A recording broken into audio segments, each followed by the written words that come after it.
আগামী 28 তারিখ অর্থাৎ 28শে ফেব্রুয়ারি চূড়ান্ত ভোটার তালিকা প্রকাশিত হতে চলেছে এবং তারপরেই 1 তারিখ অর্থাৎ 1 মার্চ রাজ্যে আসছেন ডেপুটি ইলেকশন কমিশনার। সেক্ষেত্রে দোলের পরে কি রাজ্যে নির্বাচনের নির্ঘণ্ট ঘোষণা হতে পারে?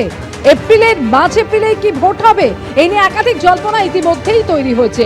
জল্পনার মধ্যেই 1 মার্চ আসছেন উপনির্বাচন কমিশনার এবং তারপর ডিও সিপি এসপিদের সঙ্গে বৈঠক করবে টিম কমিশন, এমনই খবর নির্বাচন কমিশন সূত্রে।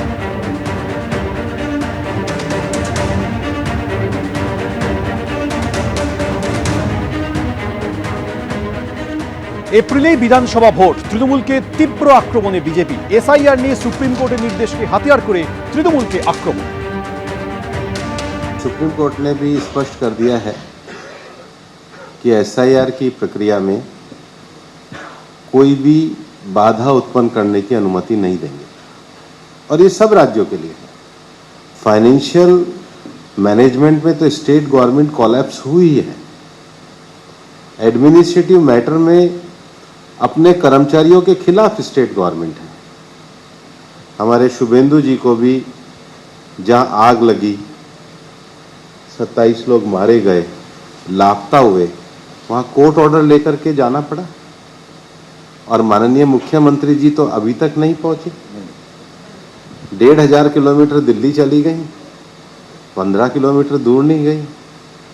निष्पक्ष शासन, निष्पक्ष चुनाव जो एक प्रक्रिया का मूलभूत हिस्सा है, आज जब सुप्रीम कोर्ट ने भी उनको डायरेक्शन दे दिया है कि इसमें कोई बाधा नहीं उत्पन्न होनी चाहिए, तो एक लोकतांत्रिक मुख्यमंत्री होने के नाते उनको उन सब बाधाओं को दूर करना चाहिए और निश्चित रूप से जो सुप्रीम कोर्ट ने ईआरओस के लिए निर्णय दिया है, हमारा एक मानना है हम निष्पक्ष चुनाव के लिए जो भी एक राजनीतिक दल के नाते लोकतांत्रिक तरीके से कार्य होगा उसको करेंगे। আগামী 28শে এপ্রিল চূড়ান্ত ভোটার তালিকা প্রকাশিত হতে চলেছে এবং তারপরে নির্বাচনের নির্ঘণ্ট ঘোষণা হওয়ার সম্ভাবনা রয়েছে। আর এরই মধ্যে এসআইআর নিয়ে চাপানোতর চলছে। রাজ্যপাল কি বলছেন এসআইআর প্রসঙ্গে, রাখবো আপনাদের সামনে।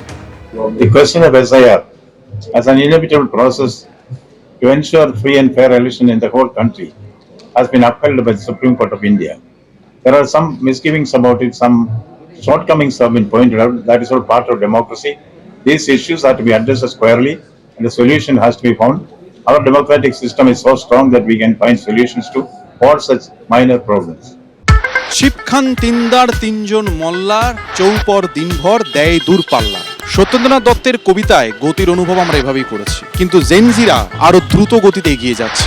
যাদবপুর বিশ্ববিদ্যালয়ের ইঞ্জিনিয়ারিং বিভাগের পড়ুয়াদের তৈরি ইলেকট্রিক রেসিং কার গত বছর জাতীয় স্তরে ইলেকট্রিক রেসিং কার প্রতিযোগিতায় সাফল্য অর্জন করেছে। পরবর্তী গতির লক্ষ্যে তারা আরো এগিয়ে চলেছে। আমিও আজ যাদবপুর বিধানসভা কেন্দ্রের নানান প্রান্তে ছুটে বেড়াবো জানার জন্য নির্বাচনের আগে জেনজিরা কি ভাবছে। মডার্ন ডেজে যেটা আমরা দেখতে পাচ্ছি, যেটা খুবই আফসোসজনক, সেটা হলো যে আমরা রাজ্যে চাকরি পাবো না, আমাদেরকে বাইরে যেতে হবে এবং এইটা হওয়ার কথা একদমই নয়। সামগ্রিকভাবে আমাদের যে এনভায়রনমেন্ট, সেইটা নিয়ে কনসার্ন এই মুহূর্তে রাজনীতিতে খুব একটা দেখতে পাই না। আমাদের ক্ষেত্রে যেমন খাতা, বই, পেন, আচমকা জিএসটি কমে গেছে, ভাবলাম যে দাম কমছে, অ্যাকচুয়ালি কিন্তু কমে না, সেই জিনিসের দামটা কিন্তু বাড়তেই থাকছে। আমাদের বাংলায় নারীর নিরাপত্তার একটা বিষয় উঠে এসছে, যে যেমন 2024-এ আরজিকর ঘটনাটা ঘটলো। 2 বছর হয়ে গেছে কিন্তু তার কোনো বিচার পাওয়া যায়নি। আমাদের কাছে বর্তমানে রাজনৈতিক নেতাদের যে প্রতিমূর্তি স্থাপিত হয়েছে, অর্থাৎ রাজনৈতিক নেতা হতে গেলে তোমাকে চুরি করতে হবে। আজকে জেনজি যেটা, তারা খুব নিজেরটা বোঝে। আমাকে যদি গভর্নমেন্ট চাকরির জন্য 5 লাখ 10 লাখ টাকা ঘুষ দিতে হয়, আমি কেন এই সরকারকে চুজ করবো, রাইট? একেবারে লাজবাব জবাব পেয়েছি। আরো বিভিন্ন জায়গায় জেনজিদের আমরা মুখোমুখি হতে যাব, আপনারাও দেখতে থাকুন জেনজিরা কি বলছে। চোখ রাখুন এবিপি আনন্দে। কোনো প্ল্যানিং নেই, কিচ্ছু নেই। এখনো ওলা ড্রেন দেখতে পাবেন, মাছি উঠছে।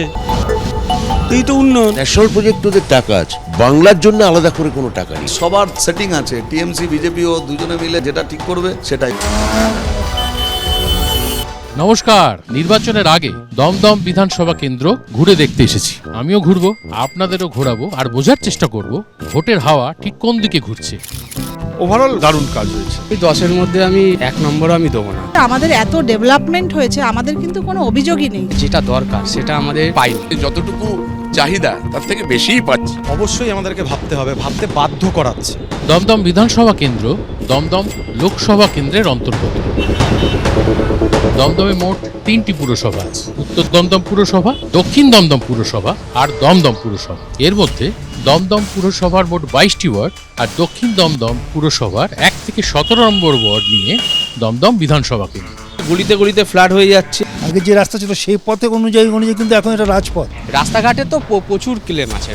রাস্তা কোনো খানাখন্দ নেই, প্রচুর খারাপ অবস্থা। অল্প বৃষ্টিতে গোটা দক্ষিণ দমদম পৌরসভা অঞ্চল জুড়ে জলের তলায় চলে যায়। বৃষ্টির উইদিন 10 মিনিটসের মধ্যে জলটা কিন্তু পুরোপুরি নেমে যায়। হাঁটু পর্যন্ত জল থাকেই। কিনা একটা বড় সড়ো অ্যাক্সিডেন্টও হয়েছে। খুব একটা যে ভালো পরিস্থিতি ওরকম নয়।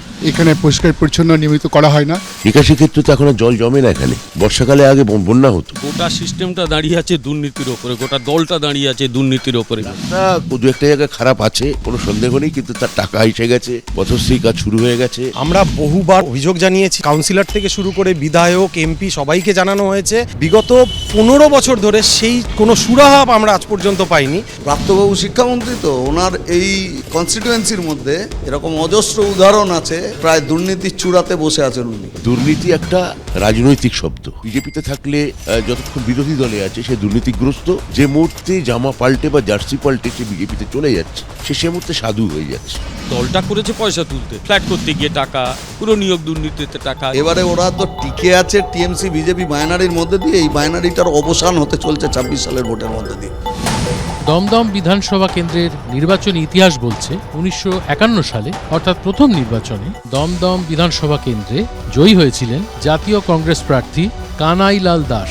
মোট 10টি নির্বাচনে দমদম কেন্দ্রটি বামপন্থীদের হাতে গিয়েছিল। তারপর 2001-এ অরুণাভ ঘোষ প্রথমবার তৃণমূলকে এই কেন্দ্র থেকে জয়ের স্বাদ এনে দেন। 2011, 2016 এবং 2021 এই 3টি নির্বাচনে তৃণমূলের টিকিটে টানা ব্যাটিং করে দমদম বিধানসভায় ম্যান অব দ্য ম্যাচ হওয়ার হ্যাটট্রিক করে ফেলেছেন কিন্তু শ্রী ব্রাত্য বসু।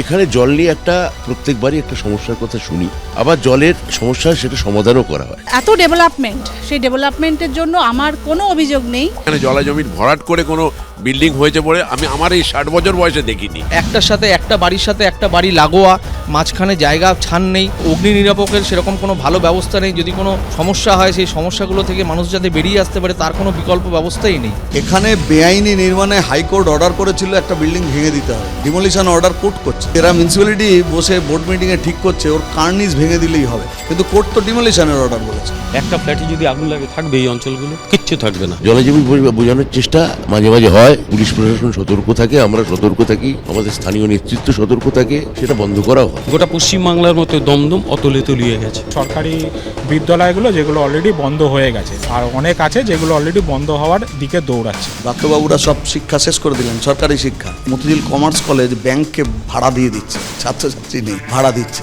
এখানে পাশে যে আইএলএস হসপিটাল আছে, নার্সিংহোম আছে, সেখানে কোনো বেড নেই। সরকারি হাসপাতালগুলোর অবস্থা তো একদমই খারাপ। স্বাস্থ্য ব্যবস্থা খুবই খারাপ। লোকে তো এখন বলছে সবকটা চোর, সবকটা চোর। মানুষ তো এদের বিরুদ্ধে ব্যবস্থা নেবে। ওটা রাজত্বটা ক্রিমিনালদের হাতে প্রাপ্তবাবুরা তুলে দিয়েছেন। 2026-এর নতুন কিছু ভাবনা আমরা অবশ্যই ভাবব।